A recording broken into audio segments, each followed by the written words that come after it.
Hello everyone, मैं अभय कुमार मिश्रा आप सभी लोगों का स्वागत करता हूं आपके अपने चैनल SDM क्लासेस में। आप सभी लोग कैसे हैं? आशा करता हूं आप सभी लोग अच्छे होंगे। मेरे प्यारे बच्चों, कल मैंने आपको आहार नाल से संबंधित पूरा फिगर समझाया था और मानव में पाचन तंत्र किस प्रकार का होता है।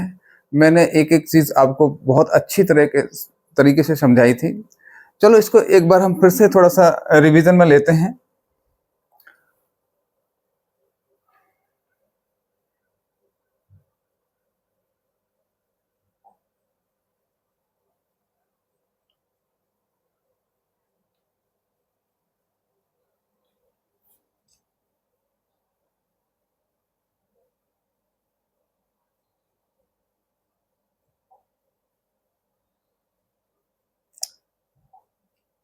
इस फिगर के माध्यम से मैंने आपको जो है सारी चीजें समझाई थी।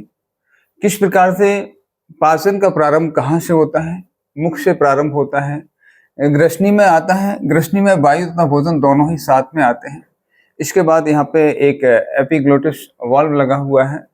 ये क्या करता है, भोजन को ग्रास नली में भेज देता है और यहाँ से वायु जो है वायु नली में प्रवेश कर जाती है और लंग्स में पहुंच जाती है। इसके बाद आमाशय में पाचन होता है, ये सारी चीजें मैंने आपको बताई थी। इसके बाद ग्रहणी में पाचन होता है, अग्न्याशय इसकी हेल्प करता है। अग्न्याशय से इस प्रकार के एंजाइम्स जो है स्रावित होते हैं जो कि कार्बोहाइड्रेट्स, प्रोटीन और फैट को जो है पाचन उनका कर देते हैं। और यहाँ से लिवर लगा होता है, लिवर से पित्त रस जो है स्रावित होता है और पित्त रस पित्ताशय में इकट्ठा होता है जो कि फैट के लिए क्या करता है, फैट को जल में घुलनशील बना देता है। ये सारी चीजें मैंने आपको समझाती थी, आज मैं इसके बारे में आपको लिखा रहा हूँ। ठीक है बच्चों, आज लिखिए, इसको आप लिखेंगे।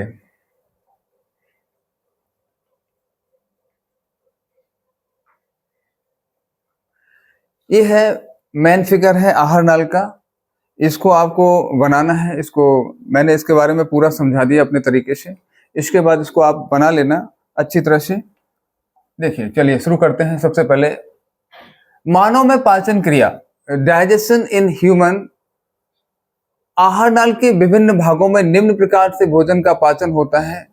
मैंने आपको फिगर के माध्यम से बताया था कि आहार नाल में सबसे पहले मुख से पाचन का प्रारंभ हो जाता है।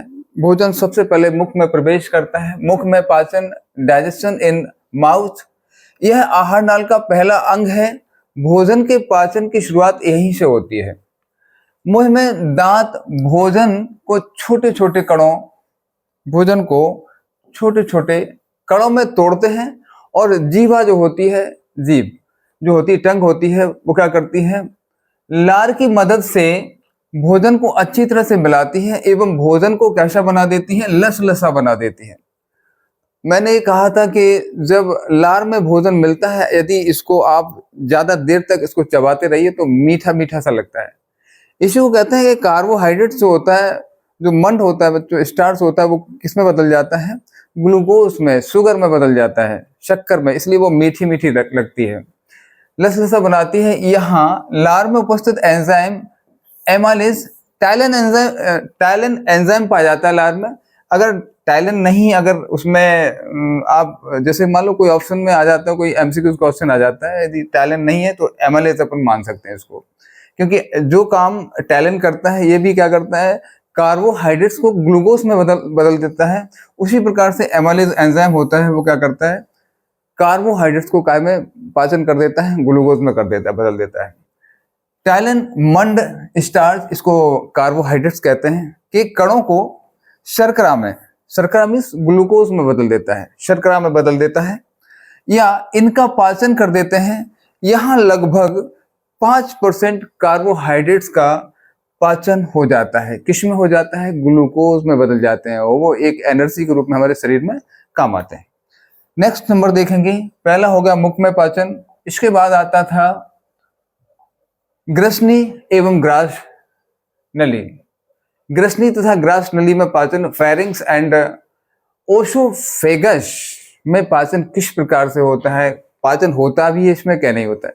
बच्चों मैंने कल बताया था ग्रसनी और ग्रास नली में किसी भी प्रकार के एंजाइम्स नहीं पाए जाते हैं, इसलिए इसमें पाचन क्रिया नहीं होती है। सीधा का सीधा ये ग्रास नली क्या करती है, ग्रसनी क्या करती है, ग्रास नली में भोजन को भेज देती है और ग्रास नली कहाँ पे, अमाशय में भोजन को ढकेल देती है। किसके माध्यम से, जरा देखें, फेरिंग्स एंड ओसोफेगस, यह भोजन को आमाशय के भीतर धकेलने में सहायता करती है। ग्रसनी, ग्रासनली की पेशियों का फैलना और सिकुड़ना क्या कहलाता है, क्रमाकुंचन कहलाता है। ग्रासनली की जो पेशियां होती हैं वो फैलती हैं, सिकुड़ती हैं, इसको क्या कहते हैं, हम क्रमाकुंचन कहते हैं। ग्रसनी आहार नाल का एक ऐसा अंग है जो भोजन तथा वायु, वेरी इंपॉर्टेंट, आहार नाल का ऐसा कौन सा अंग है जो भोजन एवं वायु दोनों को क्या करता है, दोनों का संवहन करता है, तो आप कहेंगे ये ग्रसनी होती है। भोजन तथा वायु दोनों का संवहन करती है और ग्रसनी से भोजन ग्रास नली में, ग्रास नली की सहायता से अमाशय में पहुंचा दिया जाता है, जबकि वायु नली के सहायता से फेफड़ों में पहुंचा दिया जाता है। ये हमने कल आपको फिगर के माध्यम से पूरा समझाया था। ग्रसनी तथा ग्रास नली, इसको ग्रस का भी कहते हैं बच्चों, में भोजन का पाचन नहीं होता। क्यों नहीं होता, क्योंकि इसमें किसी भी प्रकार का एंजाइम नहीं पाए जाते हैं, और जहां एंजाइम नहीं होता है वहां पे पाचन नहीं हो सकता है कैसे भी। बच्चों एंजाइम्स को पाचक रस कहा जाता है। एंजाइम्स को क्या कहा जाता है, पाचक रस कहा जाता है। अगर ये एंजाइम्स नहीं है तो जीवन की प्रक्रिया है, जो प्रोसेस है, वो कभी चल ही नहीं सकती है, जीवन ध्वस्त हो जाएगा इंसान का, क्योंकि यहाँ पर कोई एंजाइम नहीं पाया जाता है। आगे देखें, ग्रसनी ग्रासनली अब कहाँ पहुंचेंगे, अमाशय में पहुंच जाएंगे। कहाँ पहुंचेंगे, अब भोजन कहाँ पहुंच गया, अमाशय में पाचन, डाइजेशन इन स्टोमक। अमाशय में पाचन किस प्रकार से होता है, कल मैंने आपको पूरा फिगर के माध्यम से समझाया था कि अमाशय के अंदर दो प्रकार के एंजाइम्स पाए जाते हैं। एक होता है पेप्सिन एंजाइम और दूसरा होता है रेनिन एंजाइम। पेप्सिन एंजाइम क्या करता है, ये सामान्य प्रोटीन का पाचन करता है, तो लगभग 70% प्रोटीन का पाचन अमाशय में कौन कर देता है, पेप्सिन एंजाइम कर देता है, और काय में बदल जाता है, वो एमिनो अम्ल में बदल देता है उसको। बच्चों जो रेनिन एंजाइम होता है, ये जो है दूध में जो केसिन प्रोटीन पाया जाता है उसका पाचन कर देता है। इस केसिन प्रोटीन के कारण ही दूध हल्का सा पीला दिखाई देता है।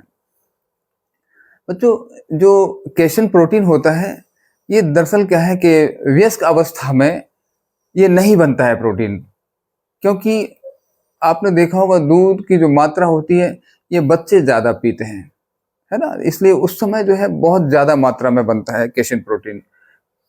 देखें रेनिन एंजाइम, सॉरी, आगे देखें, इसमें यह जे आकार की थैलीनुमा संरचना होती है। कौन, अमाशय। अमाशय में केवल प्रोटीन का पाचन होता है। यहाँ पर प्रोटीन का सर्वाधिक पाचन लगभग कितना हो जाता है, 70% हो जाता है पाचन, क्योंकि अमाशय में प्रोटीन को पचाने वाले एंजाइम कौन से पाए जाते हैं, एक पेप्सिन पाया जाता है, एक रेनिन पाए जाते हैं। पेप्सिन एंजाइम सामान्य प्रोटीन का पाचन करता है, जबकि रेनिन एंजाइम क्या करता है, दूध में उपस्थित केसिन प्रोटीन का पाचन करता है, केसिन प्रोटीन का पाचन करता है। भोजन अमाशय में प्रवेश करने पर जो जठर ग्रंथियां पाई जाती हैं अमाशय में, वो उत्तेजित होकर क्या करती हैं, जठर रस का स्रावण करती हैं। अब जठर रस 3 कोशिकाओं से मिलकर बना होता है बच्चे। जठर रस कितनी, 3 कोशिकाओं से मिलकर बना होता है, उन्हीं में से एक कोशिका होती है। जठर रस में 97% जल होता है, श्लेष्म होता है, HCl होता है, पेप्सिन एंजाइम्स होते हैं। जठर रस के अंदर क्या होता है, 97% तो इसमें जल होता है, इसका जो भाग होता है। श्लेष्म जो कि क्षारी होता है बच्चों, म्यूकस बोलते हैं इसको, श्लेष्म जो कि क्षारी होता है। HCl अम्लीय होता है, अम्ल होता है। पेप्सिन एंजाइम इसमें पाए जाते हैं। वयस्क मनुष्य में रेनिन एंजाइम का अभाव होता है, क्योंकि बच्चों में ज्यादा रेनिन एंजाइम पाया जाता है, क्योंकि वो दूध की मात्रा ज्यादा ग्रहण करते हैं उस समय, तो रेनिन एंजाइम ज्यादातर बच्चों में पाया जाता है। HCl की उपस्थिति के कारण जठर रस कैसा हो जाता है, अम्लीय हो जाता है, होता है। ठीक है बच्चों, समझ में आ गया होगा। ये श्लेष्म क्या करता है, अब जैसे कि HCl है बच्चों, चूंकि अमाशय में HCl पाया जाता है और ये पाचन क्रिया में बहुत महत्वपूर्ण भूमिका निभाता है। अगर HCl नहीं होगा तो पाचन क्रिया संभव नहीं है, ठीक है ना। अब होता क्या है कि मान लीजिए HCl है, तो क्या HCl आपके अमाशय को खराब नहीं कर देगा, अम्लता नहीं बढ़ा देगा। तो उसको बचाने के लिए, उसको सेव करने के लिए अमाशय को, इसमें बच्चों श्लेष्म पाया जाता है, म्यूकस पाया जाता है। ये क्या करता है, ये क्षारीय होता है, तो क्या कर देता है, उसको उदासीन कर देता है अम्ल को। अम्ल और जब क्षार की क्रिया होती है तो कौन सी अभिक्रिया कहलाती है बच्चों, जो उदासीनीकरण अभिक्रिया कहलाती है। इस प्रकार से ये प्रोसेस चलती रहती है। जठर रस कैसा होता है, अम्लीय होता है। अब चूंकि HCl की बात हुई है तो HCl के जो है बहुत सारे कार्य होते हैं। देखिए निम्नलिखित कार्य हैं HCl के। HCl क्या करता है, HCl निष्क्रिय पेप्सिनोजेन को सक्रिय पेप्सिन में, दरअसल क्या है कि पेप्सिन एंजाइम ऐसे नहीं बनता है। जो HCl होता है, दरअसल एंजाइम तो कौन सा पाया जाता है, पेप्सिनोजेन एंजाइम होता है। जो HCl क्या करता है, ये निष्क्रिय होता है, ये कोई भी कार्य नहीं करता, इनएक्टिव होता है। ये कोई भी कार्य नहीं करता, तो HCl इसको क्या कर देता है, एक्टिव कर देता है। किसमें, पेप्सिन एंजाइम में बदलता है। और पेप्सिन एंजाइम क्या करता है, कार्बोहाइड्रेट्स को ग्लूकोज में बदल देता है। किसमें बदल देता है, ग्लूकोज में बदल देता है। निष्क्रिय, और दूसरा है वो HCl कह रहा है निष्क्रिय प्रोरेनिन को सक्रिय रेनिन में बदल देता है। HCl एक जो कि रेनिन एंजाइम सीधा नहीं पाया जाता है, किस रूप में पाया जाता है, प्रोरेनिन एंजाइम, जो कि इनएक्टिव होता है। कैसा होता है, निष्क्रिय होता है। इसको HCl क्या करता है, क्या में बदल देता है, रेनिन एंजाइम में बदल देता है। यह भोजन को सड़ने से रोकता है। HCl भोजन को सड़ने से रोकता है एवं भोजन के कठोर भागों को घोल देता है। जो कठोर अणु होते हैं उनको क्या कर देता है, घुलनशील बना देता है। एक नोट है, अमाशय में भोजन चिपचिपा, अमाशय जो पेट के अंदर जो अमाशय होता है ना, वो उसमें भोजन जो जाता है वो कैसा हो जाता है, ले के समान हो जाता है, चिपचिपा हो जाता है। चिपचिपा ले जैसा हो जाता है, जिसे क्या कहा जाता है, कायम कहा जाता है, कायम। इस प्रकार का क्वेश्चन आया है बोर्ड परीक्षा में कि अमाशय में भोजन जो चिपचिपा ले जैसा हो जाता है उसको क्या कहा जाता है, तो क्या कहा जाता है, कायम कहा जाता है उसको। आगे देखें बच्चे, अमाशय में पाचन हो गया। आगे देखेंगे,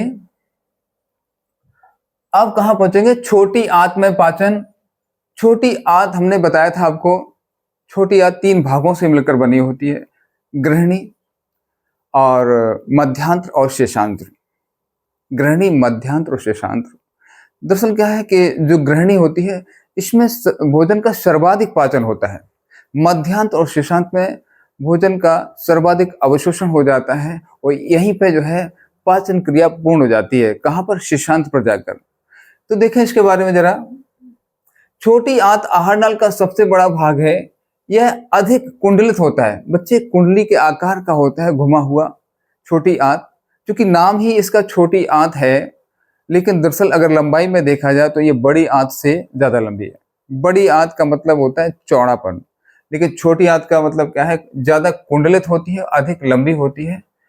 भोजन का सबसे अधिक पाचन कहाँ होता है, भोजन का सबसे अधिक पाचन कहाँ होता है, गृहिणी में होता है बच्चों। कहाँ होता है पाचन, क्षुद्रांत के गृहिणी में। ये दरअसल क्या, क्षुद्रांत ही होता है पूरा हिस्सा। छोटी आंत गृहिणी में कार्बोहाइड्रेट्स, प्रोटीन, वसा का पूर्ण पाचन हो जाता है। ये भी मैंने आपको बता दिया था। गृहिणी के पास में एक, छोटी आंत के पास में एक अग्न्याशय लगा होता है। अग्न्याशय से इस प्रकार के एंजाइम, 3 प्रकार के जो एंजाइम है स्रावित, क्योंकि और भी एंजाइम स्रावित होते हैं लेकिन 3 जो मुख्य हैं। एक होता है एमाइलेज एंजाइम। एमाइलेज एंजाइम क्या करता है, कार्बोहाइड्रेट्स को किस में बदल देता है, कार्बोहाइड्रेट्स का पाचन कर देता है। जितना भी 95% कार्बोहाइड्रेट्स बचा हुआ था उसका क्या कर देता है, पाचन कर देता है। इसके बाद ट्रिप्सिन एंजाइम होता है बच्चों, जो 30% लगभग प्रोटीन जो बची होती है उसका पाचन कर देता है। और लाइपेज एंजाइम होता है, वो फैट का पाचन सामान्यतः नहीं कर पाता है। तो कैसे होता है, जो लीवर होता है, लीवर से पित्तरस स्रावित होता है और पित्ताशय में इकट्ठा होता है। समय समय पर जब आवश्यकता पड़ती है गृहिणी को, तो पित्ताशय से पित्तरस निकलता है और गृहिणी में जाता है, और जो फैट उसमें जो पाया जाता है उसको कैसा बना देता है, जल में घुलनशील बना देता है, मीन्स उसका एमल्सीकरण कर देता है। फिर आराम से जो लाइपेज एंजाइम होता है क्या कर देता है, उस फैट को पाचन कर देता है, उस फैट का पाचन कर देता है, किसमें, फैटी एसिड्स में कर देता है, वशीय अम्लों में कर देता है। चलो आगे देखें बच्चे। भोजन में मिल जाते हैं, ग्रहणी में पित्त रस तथा अग्न्याशयी रस भोजन में मिल जाते हैं। क्षुद्रांत की दरारों से, जो क्षुद्रांत होता है पूरा अंदर का हिस्सा जो आंत्र होता है, क्षुद्रांत की दरारों से आंतरी रस का श्रावण होता है। कौन सा रस? आंतरी रस का श्रावण होता है। ग्रहणी की सहायता के लिए निम्न अंग सहायक होते हैं। कौन सा है? जैसे कि लिवर है। पहला कौन सा है? जैसे कि लिवर है। यकृत से पित्तरस, लिवर से पित्तरस का श्रावण होता है और पित्तरस पित्ताशय में एकत्रित होता है। आवश्यकता पड़ने पर यह ग्रहणी में पहुंचकर वसा का एमल्सीकरण कर देता है, मीन्स वसा को जो है जल में घुलनशील बना देता है। यह हरे रंग का होने के साथ साथ इसका पीएच मान कितना होता है? 7.7 होता है। किसका? पित्तरस का होता है। और कैसा होता है? ये क्षारी होता है बच्चों। कैसा होता है? पित्तरस क्षारी होता है, क्योंकि इसका पीएच मान 7.7 होता है। जब भी 7 से ऊपर जो मान होता है पीएच, वो क्षारी होता है। यह कायम की जो अम्लता होती है उसको समाप्त कर देता है और उसे कायम में बदल देता है, क्षारी बना देता है, उसको क्षारी बना देता है उसको। ठीक है बच्चों, लिवर हो गया। इसके देखें और कौन सहायता कर रहा है लिवर के बाद। लिवर के बाद देखेंगे अग्न्याशय होता है एक पास में ही, और पैंक्रियास कहते हैं इसको। यह भी जो है ग्रहणी की सहायता करता है। इससे जो एंजाइम स्रावित होते हैं वो पाचन क्रिया में बहुत मदद करते हैं। देखिए यह अग्न्याशयी रस का श्रावण करता है। इसका पीएच मान कितना होता है? 7.5 से 8.3 तक होता है। इसमें लिखेंगे, इसमें 96% तक जल होता है। शेष क्या होता है? पाचक एंजाइम तथा लवण पाए जाते हैं। किसमें पाए जाते हैं? जो अग्न्याशयी रस होता है। इसमें निम्न प्रकार के एंजाइम स्रावित होते हैं। पहला एंजाइम क्या होता है? जो कार्बोहाइड्रेट पाचक एंजाइम। कौन सा होता है? एमाइलेज एंजाइम होता है। ये क्या करता है? स्टार्च को माल्टोज में बदल देता है। स्टार्च को काय में बदल देता है बच्चों? ग्लूकोज में बदल देता है। ग्लूकोज, क्योंकि माल्टोज का एक ग्लूकोज का ही रूप है। ठीक है। और दूसरा होता है इसमें प्रोटीन पाचक एंजाइम।